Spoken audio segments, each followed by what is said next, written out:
Siapa pada pagi hari ini datang dengan penuh sukacita? Amin. Siapa pada pagi hari ini datang dengan penuh kerinduan, haus dan lapar akan firman Tuhan? Nah, puji nama Tuhan. Nanti sebentar kita akan mendengar kebenaran firman Tuhan yang disampaikan oleh hambanya, yaitu Pendeta Joko Waluyo MD. Saya selalu menyebutnya atau memanggilnya Mas Joko, ya kan? Karena dia adalah kakak tingkat saya ketika kami kuliah di asrama. Jadi dia alumni asrama dengan kami. Dia pada masa itu adalah orang paling rohani di sekolah, di kampus, ya kan? Nah, paling rohani. Saya sedikit ini, ya selisih dikit lah dengan saya kerohaniannya itu kan. Banyakkan dia. Dan beliau juga ada di dalam organisasi kita ini di bawah GPPS, Gereja Pantai Kosta Pusat Surabaya. Beliau adalah ketua 1 di Majelis Pusat GPPS, ya, dia ketua 1 Majelis Pusat. Jadi dia adalah kita suatu kehormatan beliau mau melayani kita di tempat ini, ya. Kita ini gereja yang di bawah GPPS Sawahan, anggap aja pos BI-nya, tetapi beliau mau melayani kita. Dan Ibu Bapak dengarkan kebenaran firman yang disampaikan. Beliau dari jauh, dari Bojonegoro.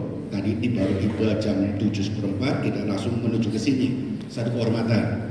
Oleh karena itu Ibu Bapak, tolong yang bawa handphone diperiksa lagi, tolong di silent, ya, diperiksa untuk silent ataupun di mute pesawat.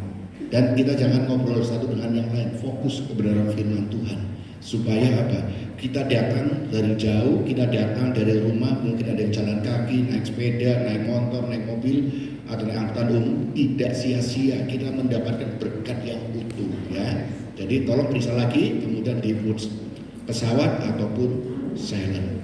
Saya tidak akan perpanjang, saya berikan kesempatan untuk hambanya untuk maju ke depan untuk menyampaikan kebenaran firman Tuhan.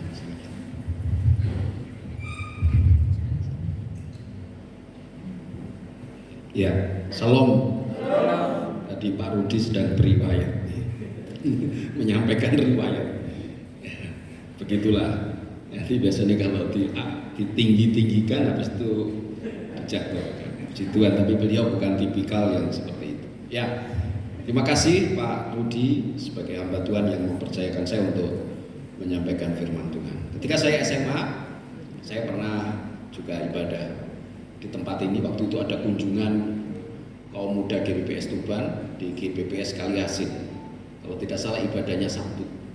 Ya. Di beberapa saya lihat ikut paduan suara juga di GPPS Sawahan dan terlibat di dalam pelayanan-pelayanan yang mempengaruhi GPPS seluruh Indonesia. Puji Tuhan. Dari Kaliasin memberkati Indonesia. Amin. Ya. Puji Tuhan. Halo. Ya. Puji Tuhan. Tapi firman Tuhannya apa ini Bapak Ibu sekalian? Tuhan mencari penyembah. Ya, sejak ada handphone memang kasihan, suami saja tidak diperhatikan, istri tidak diperhatikan, anak tidak diperhatikan, orang tua tidak diperhatikan. Terakhir Tuhan juga tidak diperhatikan. Tapi saya lihat dari tadi saya memuji Tuhan, saya lihat sedikit-sedikit begitu Bapak Ibu cukup antusias. Ya, sampai di sebelah kanan saya ada yang goyang. Haleluya. Oke. Tuhan mencari penyembah. Kita baca bersama-sama dari Yohanes pasal 4 ayat 23. Mari kita baca bersama-sama dengan bersuara 1, 2, 3.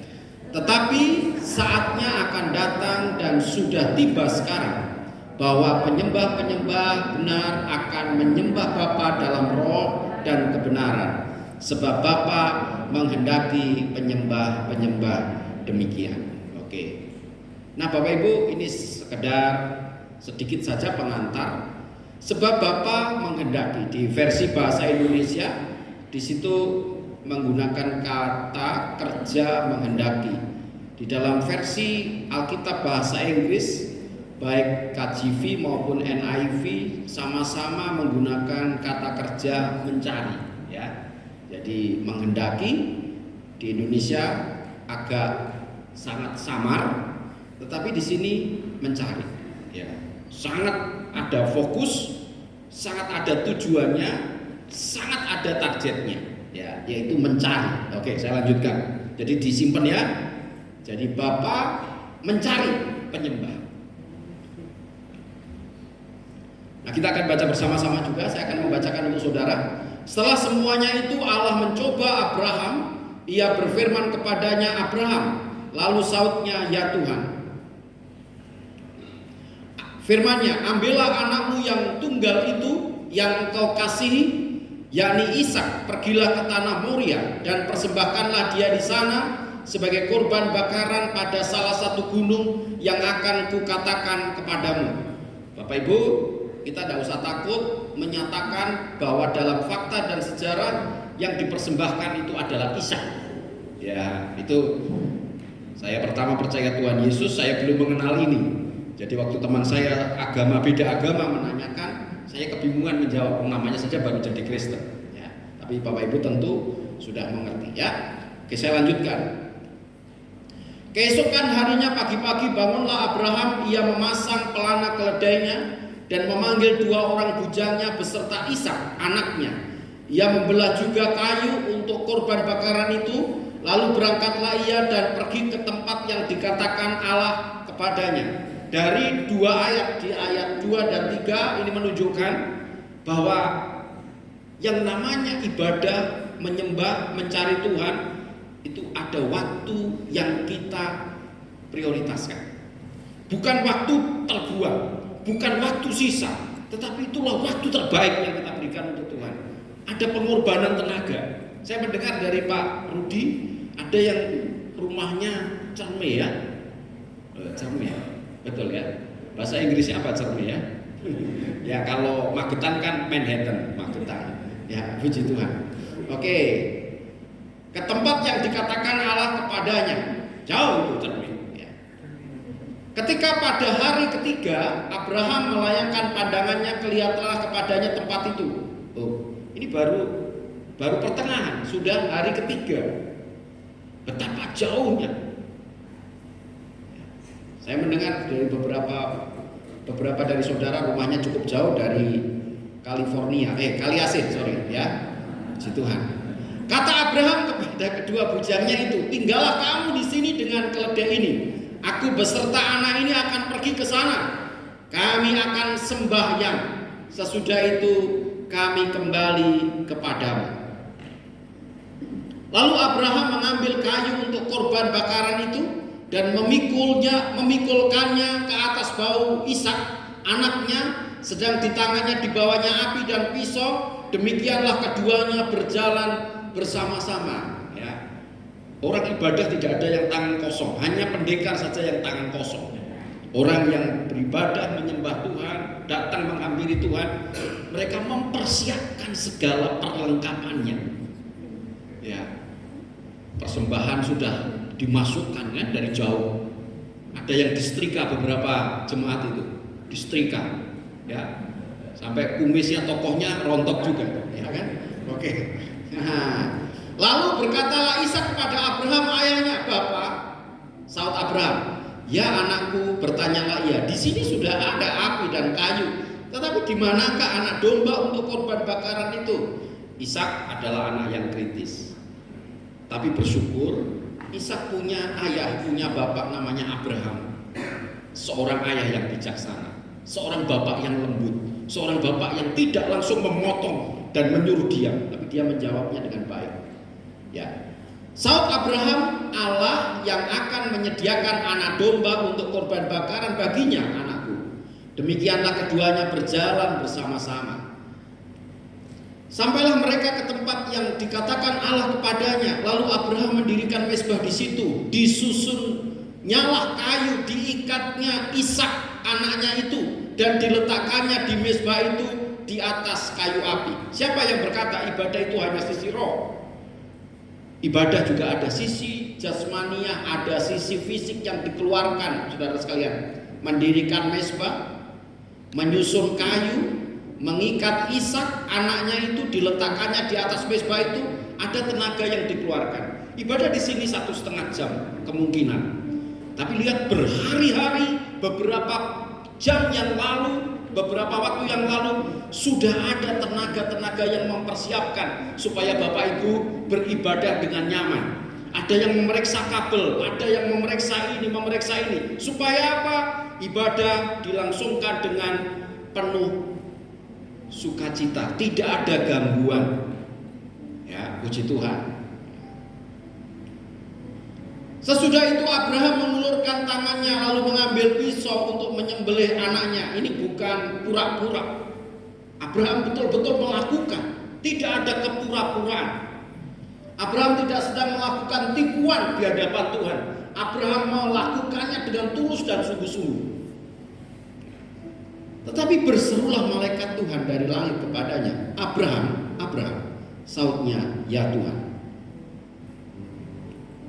Lalu ia berfirman, jangan bunuh anak itu dan jangan kau apa-apakan dia sebab telah ku ketahui orang pertama tunggal, sebab telah ku ketahui sekarang, menunjuk kepada Tuhan, bahwa engkau takut akan Allah dan engkau tidak segan-segan untuk menyerahkan anakmu yang tunggal kepadaku.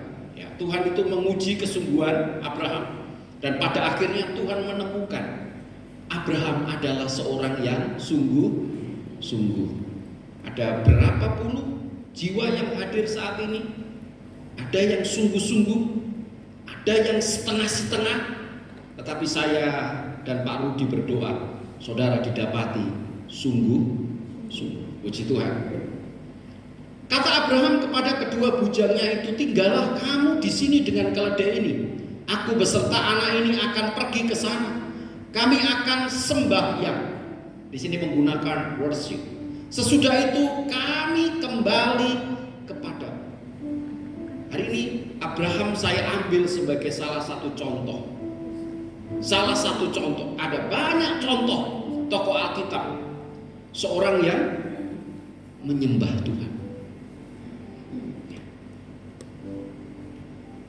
Penyembah, siapa itu penyembah? Penyembah adalah person, pribadi yang menjalin keintiman dengan Tuhan.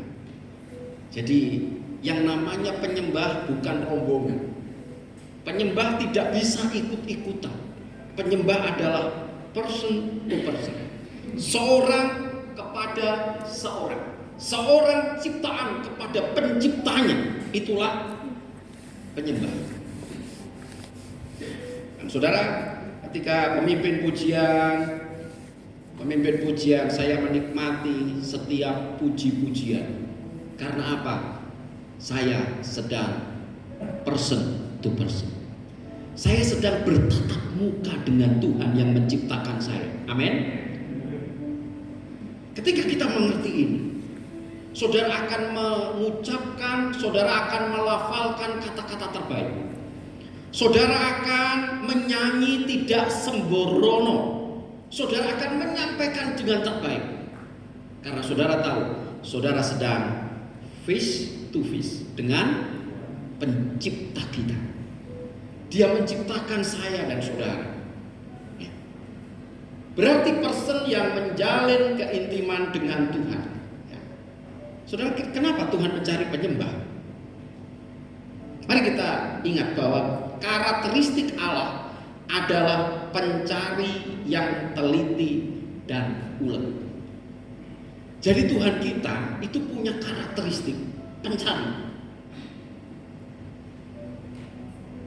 Maka dia begitu kita temukan ceceran kata-kata kerja. Carilah Tuhan. Carilah Tuhan. Umatku mencari Tuhan. Umatku menemukan aku. Kenapa kata kerja mencari itu kita temukan begitu luar biasanya di Alkitab? Karena itu adalah bukti bahwa Allah kita adalah Allah yang mencari. Dia adalah pencari yang apa Bapak Ibu? Yang teliti dan ulet. Saudara pasti pernah mencari, ya. Saudara tidak putus asa. Besok kalau hari ini tidak ketemu, besok akan mencarinya. Dan mari kita lihat buktinya. Di dalam Lukas 19 ayat 10, sebab anak manusia datang untuk mencari dan menyelamatkan yang hilang. Ini adalah bahasa simbolik, ini adalah bahasa kiasan tentang mereka yang putus hubungan dengan Tuhan. Dosa membuat mereka terhilang, dosa membuat mereka tidak lagi berada di dalam lingkar hadirat Tuhan. Tetapi itulah Tuhan. Tuhan proaktif mencarinya. Allah kita adalah Allah yang mencari. Bukan kamu yang memilih aku, tetapi akulah yang memilih kamu. Suatu ketika ada salah satu anak kaum muda saya. Di kelas itu dia satu-satunya anak Tuhan. Masih SMA. Dan dia punya satu guru, kalau boleh dibilang fanatis. Saya sendiri pernah menjadi korban fanatisme. Saya dipukul oleh guru saya pakai buku yang tebal. Karena dia tahu bahwa sebelum saya SMA, saya adalah seberang. Dan setelah saya SMA, saya adalah salib. Dan bagaimana dia mencari untuk mewujudkan kedengkian, kebenciannya dia terhadap saya. Ada kesalahan sedikit yang saya lakukan. Dan ada 5 teman juga yang melakukan hal yang sama. Tetapi 5 teman saya lihat hanya pukulannya ringan. Tapi ketika sampai kepada saya, buku yang tebal dia ambil. Untung rahangku tak protol. Tapi bahasa apa ini? Bahasa ini Kaliasinnya itu mengos, minger.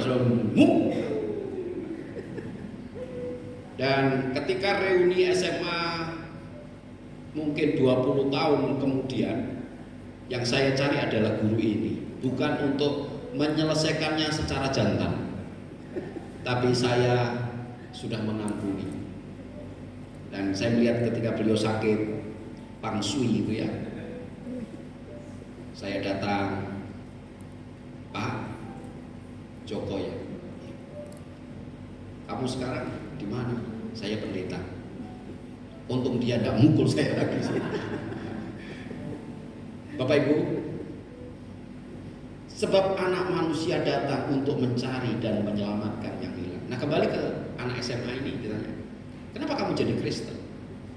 Jawabannya itu teologis banget. Dia jawab begini, Pak Guru minta maaf, di kitab suci saya ada ayat, bukan kamu yang memilih aku, tapi akulah yang memilih kamu. Hari ini saudara menjadi anaknya, bukan karena saudara mengambil keputusan memilih dia, tapi dari kekekalan dia telah memilih kita. Beri tepuk tangan. Kita dipilih dari segala bangsa, kita dipilih jadi umatnya. Ini kan versinya macam-macam kan. Ada yang versi bangsa, ada yang suku. Waktu di gereja Sawan ada KKR, satunya bangsa, satunya suku. Akhirnya dengan semangat, kita dipilih dari segala bangku. Karena bangsa dan suku. Olehnya harus hati-hati tuh, pemimpin pujian harus sepakat. Karena ada pujian kata-katanya berbeda. Ada yang kudus, ada yang suci. Akhirnya distas juga, kucilah Tuhan, kudus dan suci. Yaitu kita dipilih dari segala bangku. Ya ada benar juga memang di gereja Sawan waktu itu bangku kan. Nah, sebab anak manusia datang untuk mencari dan menyelamatkan. Saudara, di kota tempat Sakeus berkewarganegaraan atau berwarga, ada banyak orang yang lebih layak untuk menjadi pribadi yang diselamatkan oleh Yesus. Tapi Tuhan Yesus mencari yang terhilang dan menemukan seorang yang bernama Sakeus. Hari ini mari ketika saudara berada di sini, itu karena Allah telah menemukan kita. Ketika saudara menyembah dan berkata, sebab Tuhan baik, bahwasanya untuk selamanya kasih setianya. Sesungguhnya ketika saudara bisa berkata engkau baik, itu adalah bagian dari proses yang panjang Tuhan mencari dan menyelamatkan kita. Dan hari ini dia tetap tidak pernah lelah dan letih untuk mencari penyembah. Dan kiranya saudara berkata, kiranya engkau menemukan aku Tuhan sebagai penyembah yang benar. Amin. Bukan penyembah yang kebetulan, bukan penyembah yang pura-pura, bukan penyembah yang munafik, tetapi sesungguhnya penyembah yang tulus.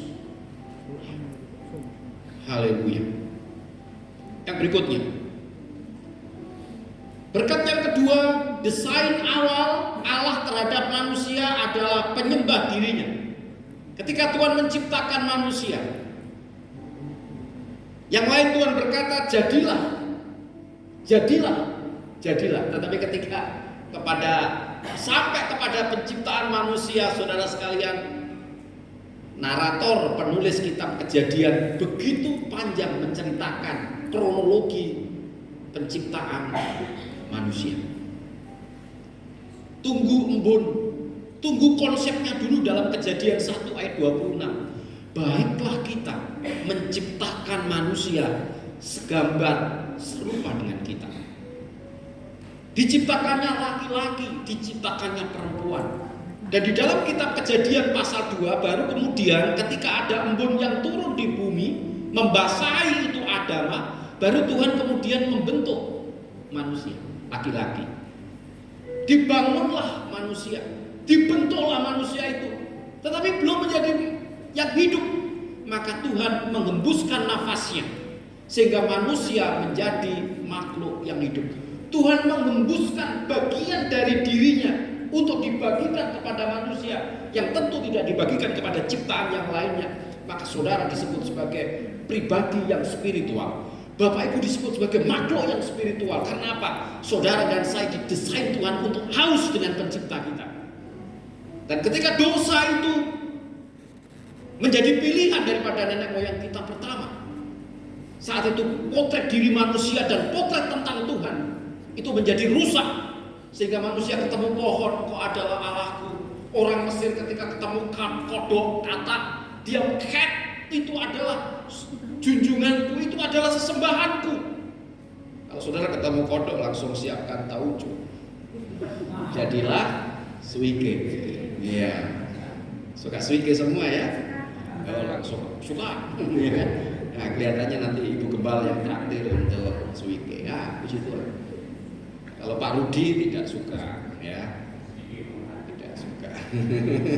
Beliau sukanya, ya, yang sehat. Beliau sukanya sekarang mengerti kesehatan, jadi sukanya yang sehat-sehat. Pokoknya semua yang hijau-hijau.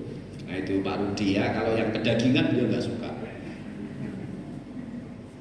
Ketika itulah Tuhan Allah membentuk manusia itu dari debu tanah dan menghembuskan nafas hidup ke dalam hidungnya. Demikianlah manusia itu menjadi makhluk yang hidup. Bapak Ibu, sudah dirancang Tuhan untuk menjadi penyembah. Bagian yang luar biasa dari diri Allah dibagikan. Sehingga saudara menjadi makhluk yang hidup. Sehingga saudara punya roh, saudara punya jiwa. Mari kita bersyukur. Binatang yang lain punya nafas. Makhluk yang lain punya nafas, hanya manusia yang punya roh. Karena disitulah bagian yang terpenting dalam diri Allah dibagikan kepada manusia pertama dan sampai hari ini. Dan saudara bersyukur, saudara telah menemukan siapakah Allah yang benar. Allah yang benar di dalam nama Tuhan Yesus Kristus. Beri tepuk tangan. Mari kita sembah Dia di baitnya yang kudus. Mari kita sembah Dia di rumah kita. Mari kita sembah di tempat kerja. Mari kita permuliakan nama yang ajaib dan yang telah menciptakan kita itu sebagai pusat penyembahan kita. Saudara sekalian yang dikasihi oleh Tuhan, maka ketika kita belajar dalam sejarah gereja, syair-syair, puji-pujian yang dinaikkan kepada Tuhan itu begitu selektif dirumuskan, selektif dipelajari, selektif dibedah oleh para bapak gereja sehingga itu menjadi pengagungan kepada Tuhan. Kita harus akui bahwa puji-pujian katanya kepada Tuhan hari ini hanya untuk kepentingan konsep, hanya untuk kepentingan adanya rekaman dan sebagainya. Tapi kalau kita belajar dalam sejarah gereja bahwa puji-pujian itu lahir dari apa? Dari pengalaman, pemahaman, pengenalan terhadap Tuhan antara seorang pribadi yang telah ditebusnya itu kepada Allahnya. Dan puji-pujian itu sampai hari ini menjadi pujian yang begitu abadi. Ketika saudara menyanyi, saudara tanpa sadar kita meneteskan air mata karena kata-katanya begitu mudah. Kata-katanya sangat membimbing kita masuk di dalam gerbang pemahaman dan hadirat Tuhan yang luar biasa. Lagu itu sederhana sekali. Dengan alunan musik yang sangat sederhana. Oma-oma tanpa sadar, emak-emak pom-pom. Air apa? Air matanya bukan air liur, loh, air mata. Itulah kata-kata pengagungan. Maka Paulus berkata, aku lebih suka menggunakan beberapa kata yang dimengerti oleh orang-orang di sekitarku daripada aku menggunakan beribu-ribu bahasa roh. Saya diberi Tuhan karunia bahasa lidah, tapi saya tidak diberi Tuhan karunia menerjemahkan. Maka dalam pertemuan ibadah saya diam sesuai dengan etika dalam 1 Korintus pasal 14. Saya tidak menggunakannya dalam pertemuan ibadah. Saya diberi Tuhan karunia bahasa lidah, tapi saya tidak diberi apa? Karunia menafsirkannya, menerjemahkan. Kalau saya diberi, saya bisa sampaikan dan saudara diberkati dengan hasil terjemahan itu. Pada waktu persekutuan mahasiswa, saya masih ingat Pak Pendeta Marvel. Ya, Bapak Marvel seusia dengan saya, tapi adik kelas saya 1 tahun. Jadi kami dulu ada sekitar 5 mahasiswa itu persekutuan siang begitu. Ya, di lantai 5 Jalan Arjuna kami bersekutu dan saya masih ingat pengalaman itu. Ada salah satu dari kami punya karunia menafsirkan bahasa roh. Ada teman kami yang berbahasa roh di sebelah menyanyikan. Dia menafsirkannya dan kami dikuatkan. Persis seperti penjelasan Rasul Paulus. Ada kata-kata pengagungan yang lain dikuatkan. Amin, saudara. Puji-pujian itu adalah untuk Tuhan. Itulah penyembah yang sungguh-sungguh. Penyembah yang benar dipastikan karena mereka telah ditemukan Allah. Atau Pak Rudi, berapa lama Pak Rudi sudah di sini? 1 tahun ya. Nanti Pak Rudi dan Ibu Agnes pasti akan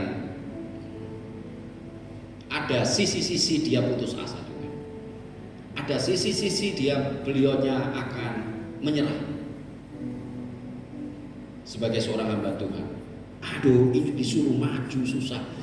Diajak berdoa susah, diajak menyembah Tuhan susah, karena dia belum ditemukan oleh Allah. Dia belum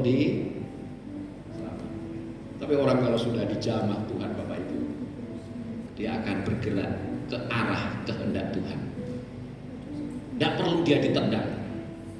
Dia akan mencari sumber yang menarik dirinya. Haleluya. Amin. Ya, olehnya di dalam ada 15 atau 20 orang yang doa malam, perhatikan ya baik-baik. Ya, yang sungguh-sungguh berapa? Yang lainnya hanya apa? Hadir untuk duduk, memanaskan karpet doa. Ya. Dari awal sampai akhir dia hanya sandar di tembok ratapan. Tapi hebat. Ketika sudah doa mau makan, dia menjadi bergairah. Ya, tapi itu tidak ada di Kaliasin. Itu adanya di sono. Tapi biasanya di sana sini yang model seperti itu banyak sekali. Ya, doa malam datang dia, doa puasa juga datang. Tapi di ujungnya itu yang diajarnya apa? Makan bersama. Jadi nanti kalau ada makan-makan kasih tahu saya, baru pasti datang saya. Ya menarik itu. Ya ini Kaliasin kan terkenal kan tahun itu. Sentra kuliner pada tahun 80. Tahun 80. Jadi mau cari makan dulu kan tidak ada map ya, tidak ada Google List, pokoknya langsung Kaliasin. Tidak usah juga buka kaca untuk apa? Mengendus. Pasti sudah. Pokoknya nyebut Kaliasin sudah. Segala macam menu ada. Puji Tuhan. Nah, penyembah yang benar dipastikan karena mereka telah ditemukan. Saudara dan saya hari ini, kalau Bapak Ibu bisa berkata-kata Yesus Engkau adalah Tuhan, dan lutut kita bertelut, lidah kita mengaku Yesus adalah Tuhan dalam setiap penyembahan kita kepada Tuhan, karena ada pekerjaan Allah yang besar telah dilakukannya untuk kita. Saya sudah diselamatkan. Hanya mereka yang sudah diselamatkan yang bisa menyembah, Bapak Ibu. Tidak bisa dipaksa. Tapi kata orang itu sudah diselamatkan, sudah ditebus dengan darah Kristus yang mahal. Dulu kamu jauh dari Allah, sekarang telah menjadi dekat karena darah anak domba Allah. Saudara akan menyaksikan di sebelah kita, dia tidak terpengaruh apapun, dia menikmati penyembahannya kepada Tuhan. Dia akan menikmati setiap ungkapan-ungkapan, kata-kata pesan Tuhan di dalam firman-Nya. Saya ini kaget, pernah persekutuan dengan hamba Tuhan, pendeta-pendeta semua ini Bapak Ibu, pendeta-pendeta semua, namanya ya pendeta, bukan pendekar, pendeta. Saya melirik, karena firman juga disampaikan rekan pendeta di sana, sebelahnya main game. Saya tolong, oh haleluya, Pak Pendeta main game, untuk dia ada game.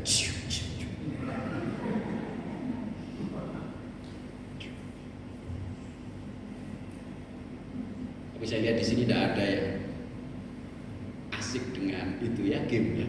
Saya lihat Bapak Ibu. Tapi suka-suka setelah kesindir langsung handphone ditaruh. Matane ojo kok ngerti wae. Tapi Pak Gembala kita telah ada belum? Dari tadi saya lihat handphonenya ditidurkan. Ada di gereja lain itu, siapa yang bawa handphone dimatikan. Akhirnya ada opa-opa tidak mau datang ke gereja itu karena yang bawa handphone dibunuh. Padahal maksudnya handphonenya yang dimatikan. Olehnya harus pakai kalimat yang benar tadi, betul ya, di mute. Di mute. Di tempat lain dibunuh. Puji Tuhan ya. Jadi penyembah yang benar dipastikan karena mereka telah ditemukan. Saya bisa menyembah Tuhan, menyembah Yesus Kristus. Saya menyadari bahwa ada karya terbesar yang telah menebus saya, mendamaikan saya, membenarkan saya, mengampuni saya, sehingga saya berseru, Aba ya Bapa. Hari ini saudara bisa menyembah Dia dalam roh dan kebenaran, karena ada karya terbesar dalam hidupku, pengorbananmu. Iya, terima kasih. Suara saya hari ini agak lumayan enak karena roti tadi pagi enak. Nanti takutnya Bu Rudi terus kasih roti saya. Kalau rotinya nggak enak pasti suara saya juga kurang enak. Jadi roti mempengaruhi juga. Ya, oke, puji Tuhan. Lalu ia berfirman, jangan bunuh anak itu dan jangan kau apa-apakan dia, sebab telah ku ketahui sekarang bahwa engkau takut akan Allah. Loh, Tuhan ini kan Maha tahu, tapi kenapa Dia berkata sekarang telah ku ketahui bahwa engkau takut akan Allah dan engkau tidak segan-segan untuk menyerahkan anakmu yang tunggal. Ingat, Alkitab kita ditulis dalam bahasa manusia. Alkitab kita selain ditulis dalam bahasa manusia, jelas butuh penjembatan, ungkapan-ungkapan yang sangat manusiawi. Ya. Kemudian Alkitab kita juga contoh ditulis dalam bahasa fenomenologis. Terbitlah matahari, sehingga ada nyanyian kan, dari terbit matahari sampai pada masuknya. Ya. Apakah betul matahari terbit? Sedangkan dalam teori ilmu pengetahuan, bumi yang mengitari matahari. Tapi Alkitab kita ditulis dalam bahasa fenomenologi, sehingga almarhum Profesor B.J. Habibie yang konon pintar tetap juga panggil cucunya, cucu sini cucu, ada apa opa? Lihat, buka jendela, matahari terbit. Karena apa? Mata kita itulah yang melihatnya. Inilah di pemahaman dalam bahasa narasi penulis bahwa Tuhan sekarang sepertinya baru mengetahui bahwa Abraham adalah seorang yang takut akan Tuhan, tapi dia Tuhan yang maha, tapi dia mau merendahkan dirinya untuk sama dengan manusia dalam pemahaman. Puji Tuhan. Bapak Ibu, Abraham adalah seorang penyembah yang diharapkan Tuhan. Buktinya apa? Dia taat, dia bersedia berkorban, dia dengar. 3 saja ini yang saya ambil: taat, bersedia berkorban, dengar. 3 ini Bapak Ibu akan temukan dalam kamus berjemaat, dalam bergereja. Ketika anak-anaknya sungguh-sungguh menjadi penyembah, ini pasti ada. Dia taat. Di dunia kerja dia taat, di dunia pelayanan dia taat, di dalam hubungan rumah tangga, keluarga dia begitu taat. Dia bersedia berkorban. Berkorban artinya memberi dengan sakit. Binatang-binatang yang dikorbankan, jika dia bisa berteriak, dia mengatakan, saya sakit, saya sangat kesakitan. Dan mungkin gereja ini dibangun juga pernah ada hamba Tuhan, gembala, pernah juga ada majelis pengurus diaken, pengurus gereja, jemaat juga. Mereka memberi dalam situasi yang menyakitkan dirinya.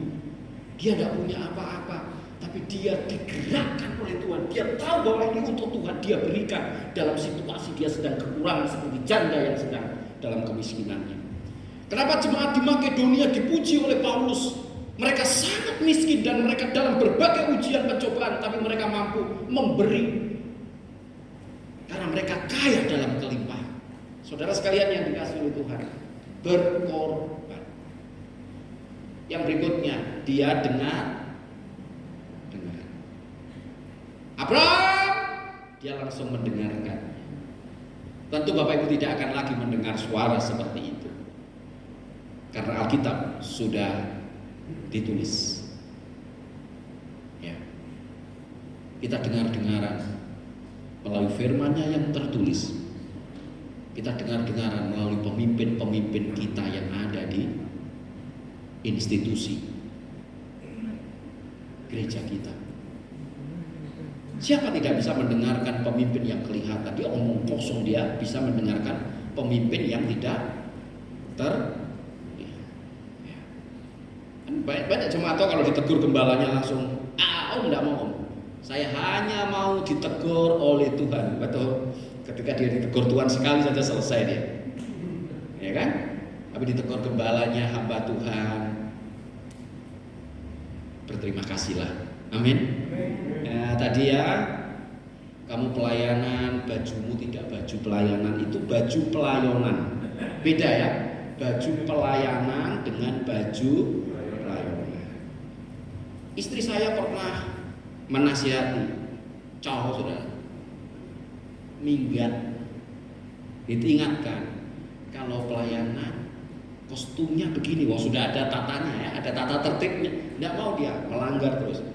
Ya pada akhirnya, nah ini contoh kepada pemimpin yang terlihat dia tidak dengar-dengar, omong kosong.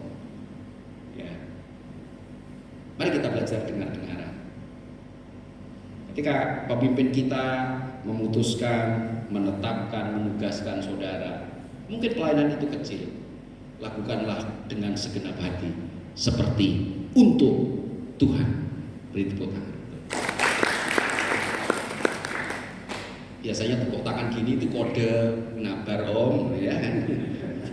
Oke, ya, Saud Abraham, Allah yang akan menyediakan anak domba untuk korban bakaran baginya, anakku. Demikianlah keduanya berjalan bersama-sama. Ini kan Ishak tanya, kayu sudah ada, api sudah ada, mana anak domba yang mau dikorbankan papa? Ya, kalau dia logat Madura Durma, mana anak domba nih? Ya, tapi Abraham begitu luar biasa jawabannya, Allah yang akan menyediakan. Dan ini prinsip. Apa yang saudara persembahkan, benihnya itu Tuhan sudah sediakan. Jadi saudara jangan, saya punya, enggak. Ingat, anak domba sudah disediakan.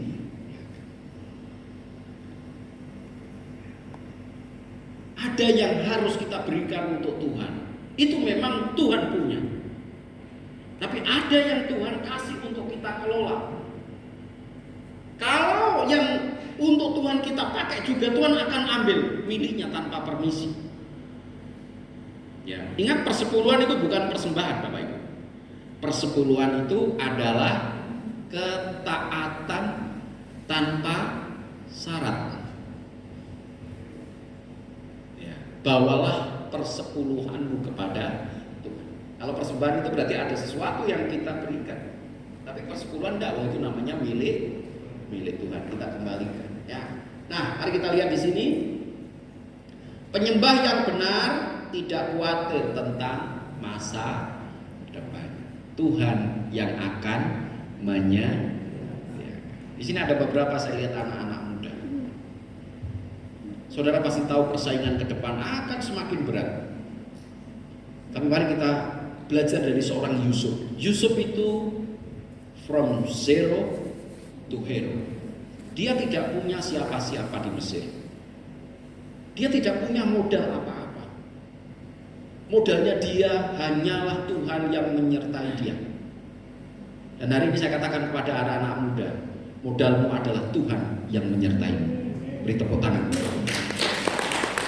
Kau tidak perlu khawatir, kau tidak perlu takut dengan masa depan, karena penyembah yang benar tidak khawatir tentang masa depannya. Tuhan yang akan menyediakan.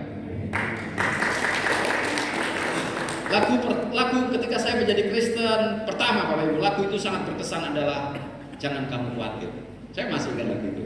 Tahun 89 saya percaya Tuhan. Saya beribadah di GBPS Tuban. Waktu itu lagunya populer ini. Jangan kamu khawatir, burung di udara dia pelihara. Jangan kamu khawatir, bunga di padang dia hiasi. Jangan kamu khawatir, apa yang kau makan, minum, pakai. Jangan kamu khawatir, Bapa di surga memelihara. Seorang pendeta hamba Tuhan bernama John Stott, ketika engkau khawatir, pergilah keluar di padang dan dengarkanlah pengkhotbah paling lantang, yaitu burung pipit yang tidak punya ladang, tidak punya sawah, tidak pernah menanam, tidak punya lumbung, tapi dia dipelihara oleh Bapa kita di surga. Masa depanmu ada di tangan Tuhan yang telah menebusmu. Masa depanmu ada di tangan Tuhan yang kau sembah dengan tekun. Tuhan Yesus memberkati. Mari kita bangkit berdiri, Bapak Ibu. Saya ingin mengajak Bapak Ibu menyanyi satu pujian lama, seperti rusa. Seperti rusa.